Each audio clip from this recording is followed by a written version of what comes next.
Oi pessoal, bom dia.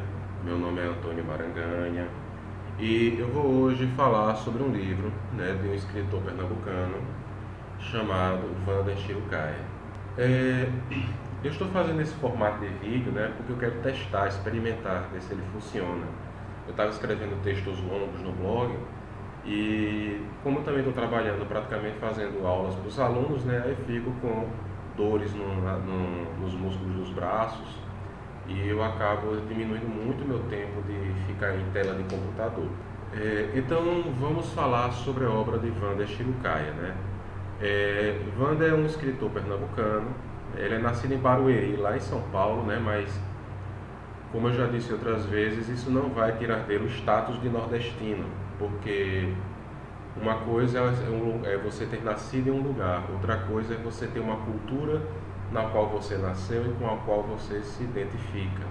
Ele é autor de obras como Balelas, que é um livro de contos, que foi lançado pela editora Mutus, e o livro Ascensão e Queda, que é um romance que vai trabalhar justamente com os bastidores do universo musical. E ele mora na cidade de Itambé, uma cidade do interior de Pernambuco, que fica já na divisa com a Paraíba. Tanto é que de um lado da cidade você tem Itambé, que fica em Pernambuco, e do outro lado você tem Pedras de Fogo, que fica na Paraíba. As duas palavras querem dizer a mesma coisa, só que uma em tupi e outra em português. Ele também já foi membro do Caixa Baixa, que foi um grupo de poetas lançado, vai fazer 10 anos, em janeiro do próximo ano.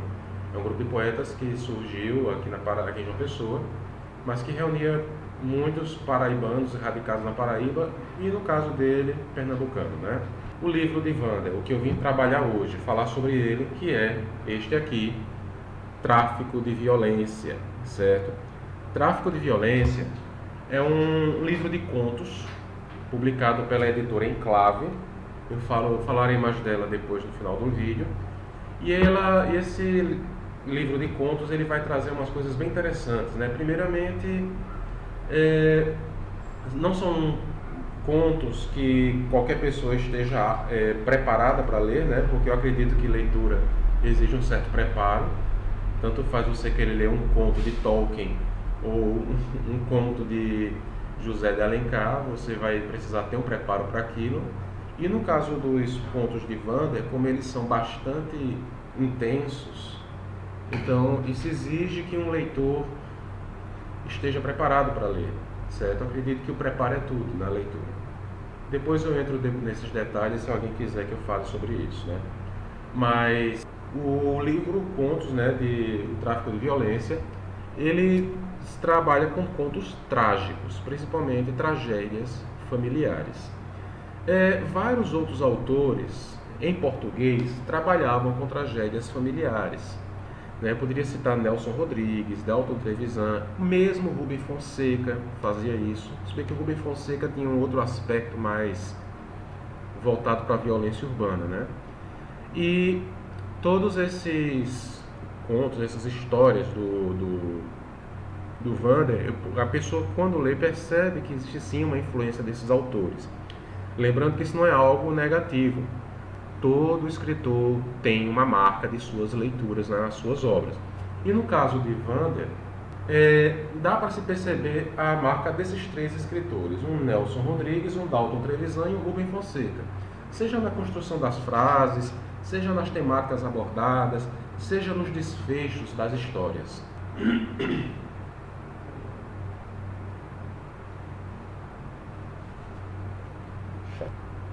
Continua tudo. Bom, os contos de tráfico de violência, eles são organizados em 4 partes, certo? Que são o Despertar da Fera, a Décadence avec élégance, Sutil Carmim e Se Não Pode Vencê-los. Essas 4 partes, são divisões meio temáticas, meio estruturais. Quando você começa a ler o texto, você começa a perceber um pouco essas interrelações entre os contos que foram separados em cada parte. E o autor separou 3 contos por parte. O próprio título dessa parte, O Despertar da Fera, ele trabalha muito com essa ideia da crueza selvagem, certo? E o autor também escolhe vários epígrafes, que são textos que introduzem ao texto dessa parte que ele quer trabalhar, e ele pega um trecho do Edgar Allan Poe, que vai ser justamente sobre o abismo, aquela coisa que é destrutiva e tudo mais. Então veja, nessa parte do Despertar da Fera, os contos eles trabalham justamente com a crueza da vida, com o lado selvagem do ser humano. Você vai ter Rinha, que é uma briga de duas adolescentes, com aquele estilo extremamente frenético na leitura, que é muito interessante. Vai ter o conto Tapete Vermelho, que é a história de duas mulheres tentando esconder um corpo, que é bem interessante também. E vai ter Preparativos, né, que é basicamente um conto sobre um homem que está se preparando para alguma coisa, que eu não vou contar para não dar spoiler, né, para ver se ele se afasta da família. A segunda parte, Décadence avec élégance, tenta misturar um pouco essa aura da morte, da tragédia, com a arte. Né? Aí você vai ter, por exemplo, um ensaio sobre a tesoura. Ao meu ver, é o melhor conto desse livro. No conto Enjoo, a gente tem aquela história que se passa numa casa noturna em que alguém vai tentar matar outra pessoa, né? E daí nós temos toda aquela ansiedade de alguém que está prestes a cometer um crime. Eu não vou contar mais do que isso, porque senão eu daria spoiler. Em Sinfonia, o autor tenta misturar um pouco essa ideia de violência, né, com a música clássica, como é a música erudita, o que dá um resultado muito bom. Essa parte terceira do livro de contos, Sutil Carmim, ele vai trabalhar muito com o aspecto mais familiar, mais das relações íntimas. Né?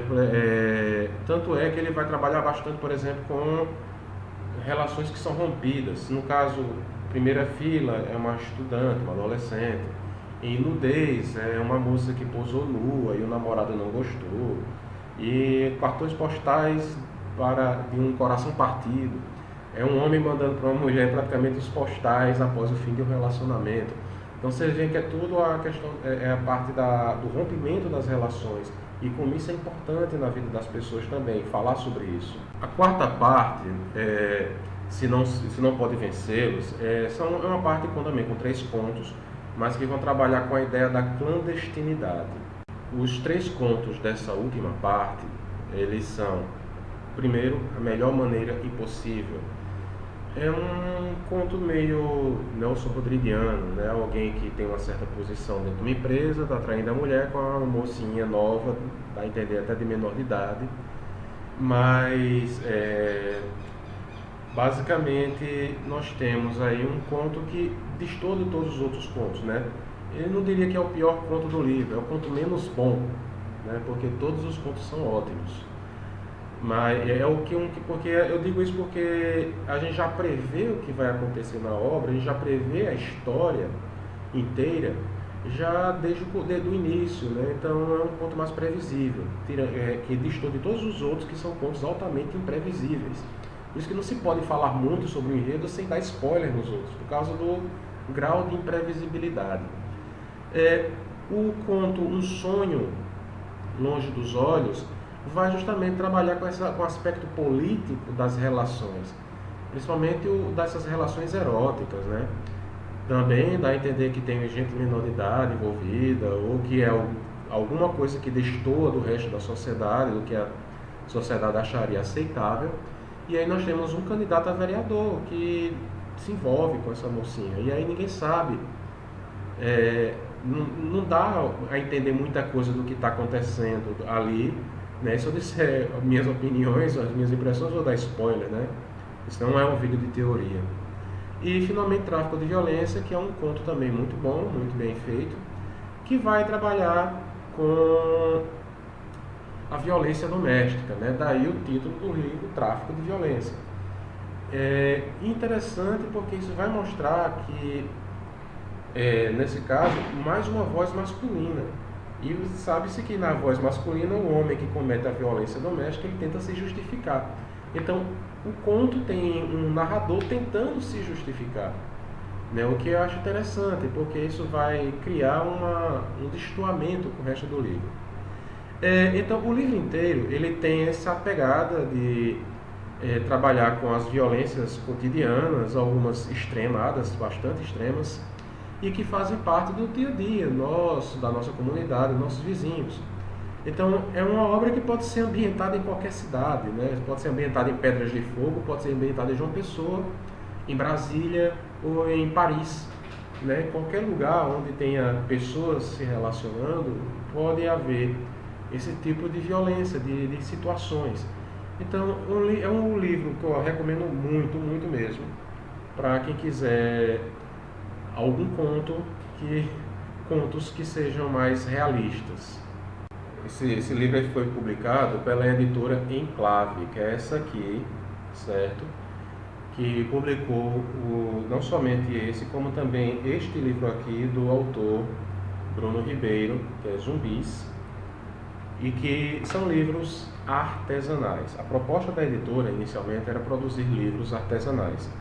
Vocês podem ver pelo como é que a gente chamaria o mal acabamento, né? Como a gente fala às vezes que é o charme do artesanato, é esse, é o mal acabamento. Que são livros que vocês podem ver que tem um corte de folha bem artesanal, ele é costurado, certo? É uma capa dura colada. Então vocês veem que são livros realmente artesanais. Mas isso não é um demérito, viu gente? São livros que possuem essa proposta de parecerem serem feitos em casa, diferente desses livros de editoras que têm uma pegada mais industrial. Então, eu recomendo não somente ler o livro de Wanda, como também ler o livro Zumbis, do Bruno Ribeiro, que eu fiz no meu blog lá um texto resenhando, né, na época que meus braços ainda não estavam doendo. E também passo para vocês, recomendo para vocês toda e qualquer obra que futuramente venha a ser publicada pela editora Enclave, né, porque eles conheço os autores pessoalmente e eu sei que eles são muito exigentes em relação à qualidade das obras que são publicadas. Certo, pessoal? Então, até a próxima. Vamos ver se esse formato vinga, né? Se não vingar, volto para o texto escrito. Mas, até mais e vão em paz. Fiquem em casa.